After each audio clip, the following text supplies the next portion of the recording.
Hi everyone, this is Jackal coming at you with the Mini-Me edition. This is different because the gameplay is actually not of me and my friends, but of actually my two sons. You'll see him here. It follows mostly my older son, who is Nightbird, and his younger brother, who is Night Falcon, and they are 9 and 7 years old, respectively. You know, Xbox Live, admittedly, it does automatically try to match you with people who are relatively in the same range of your skill level.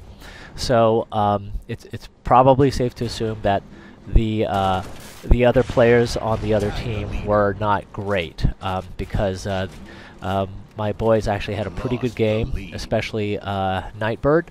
And you're going to see him actually do some pretty good moves with both the rockets and with the armor lock blip, which I've been working on teaching him. Now, one thing that a lot of parents have a lot of disagreements about is whether you should allow your kids to play video games. At what age do you let them play? How much do you let them play? What kind of games do you let them play? You know, this is, I actually do agree that this is something that you do have to be really careful about.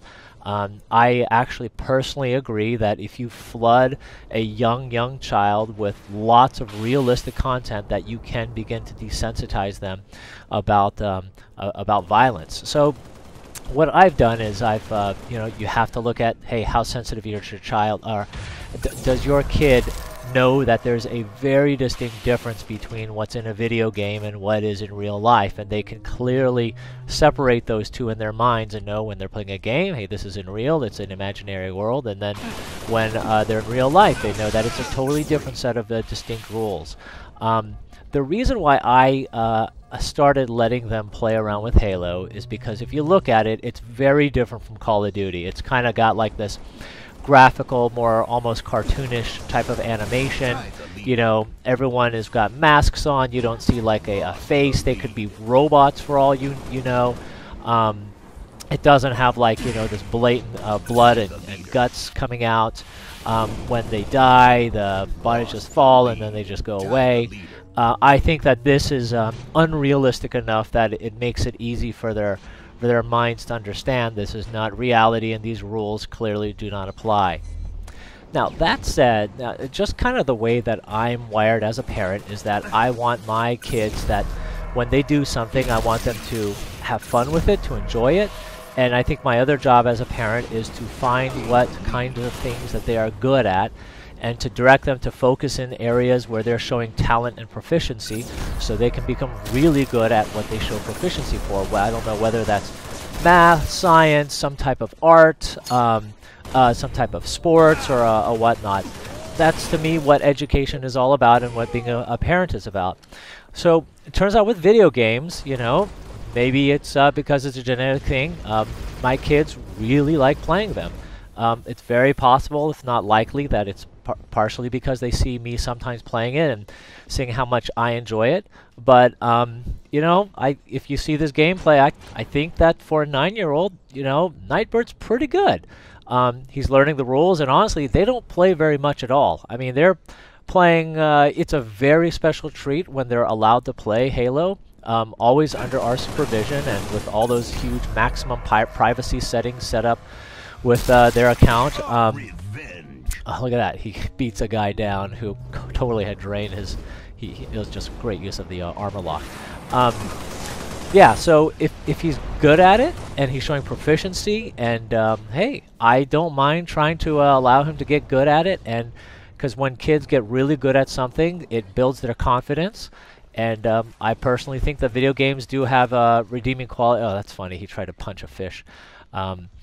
I think video games do have some redeeming qualities. Any game teaches you things about how to use rules, how to come up with a strategy, how to apply the rules towards your benefit.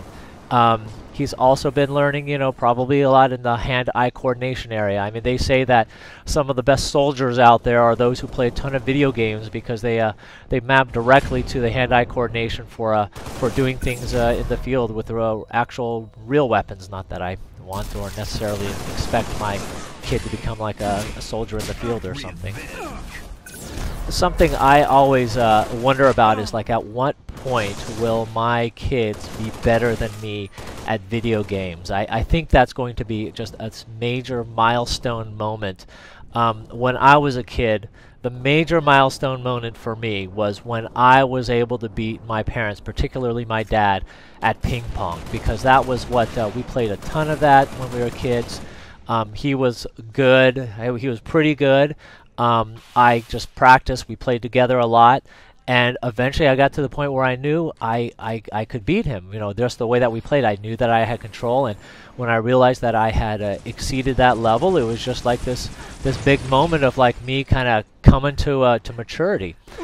So I always do wonder when that would happen with my guys. You know, part of it is going to depend on how much I continue to play and practice, how much I allow them to practice, because I'm very sensitive about not letting them go crazy with it, get addicted to it. You know, the other thing about video games is that, you know, if you just not disallow them access to video games, and the first time they get access to it is when they go off to college, I'm definitely convinced that they're just going to go nuts, because they have no idea how to control themselves, how to discipline themselves. It feels like this thing that they've never had a chance to experience, all this pent-up anticipation. And you know, I do know of some families where, like, you know, their kids like basically had to drop out of school. They got kicked out of school because video games, they just could not balance the amount that they played with it, and it just killed their grades. And whether it's video games or any other kind of addiction, you know, you have to allow your kids to learn how to control themselves. And that's, I think, another reason why you don't just absolutely put an outright ban on video games for kids.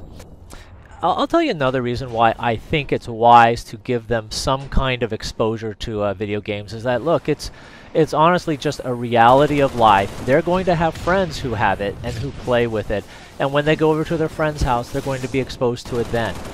So is that how they're going to learn how to deal with what the content and how to learn to get good at it in front of their friends, or do you allow them to do it in a controlled environment at home where they're under your supervision? So look, they're going to get exposed to it one way or the other, and it's better for exposure to happen under the eye of his own parents. Now check this out. After his little brother comes here and cleans up that guy, gets another one with, let's see, watch him do a little blipper. Yeah, yes, good learning. Then he picks up his little brother taking revenge for his older brother. Gets the rockets, sets it up. Oh, he doesn't quite notice him on the radar, but then realizes he turns around, and bam, gets 3 kills. Not bad, 7 years old, not bad at all. What's really cute is that the little brother, when he sees that a better weapon like the rockets have respawned, he'll immediately call his brother and say, hey, the rockets are back, rockets are back, and he'll stand there and guard it and wait over it for his big brother to take it. It's really cute to see how he tries to support and you know, cooperate with his big brother like that. Now, the next thing that I really want to try is to have my guys, particularly the older ones, play in maybe join in a few casual games with the older guys that I play with. I think it's entirely conceivable that he is not going to come in last place, because as you might have seen from some of our other gameplay, you know, we'll have like, sometimes there's one guy on our in our group who will go through most of the game with like a -1 score, meaning he actually killed himself once and has gotten 0 kills. It's entirely conceivable that my older son is going to be able to play better than some of the older guys, and I think that's going to be hilarious, and I will immediately upload it to YouTube and point that out if and when that happens. But until then, you know, he has fun with it. I think he shows proficiency, and I don't mind like spending some time. I've even been thinking about like how to train him and get better at it. It's actually, well, not totally funny. Like sometimes, like when I am watching him play, I'll treat him like an adult. I'll kind of like, you know, be barking orders. Oh, look for this guy. Oh, how could you have missed him? And I realize that I'm just not training and using the right context for my kids. So I've been thinking about like maybe what I should be doing is I can do some walkthroughs, show him where all the weapons are, do some drills, like help him to practice aiming the DMR and the sniper rifle. Just get him familiar with every one of the maps, so that every time he spawns, he immediately knows this is where the power weapons are. Maybe also get him trained on like some of my favorite spots that I like to hang out.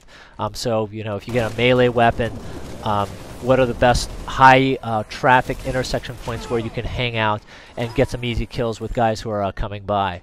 So that's kind of what I've been thinking in terms of next steps. Again, they don't play a ton of this by far. When they do play video games, it's on their Nintendo DS, a little bit of the Wii, a little bit of the iOS devices. So, I don't want you to think that, hey, I let my kids go crazy with first-person shooters. They're still doing what I would say it's normal young kids do, which is playing the casual games. But this is like a special treat, and it's kind of a fun way for me to spend time with them. That's what I think about little kids and video games. This is the last kill, and you can see that my guys get 13 and 11 kills respectively. Not bad, a very decisive victory, and I sure hope that the other guys that I play with can do better than that. All right, take it easy.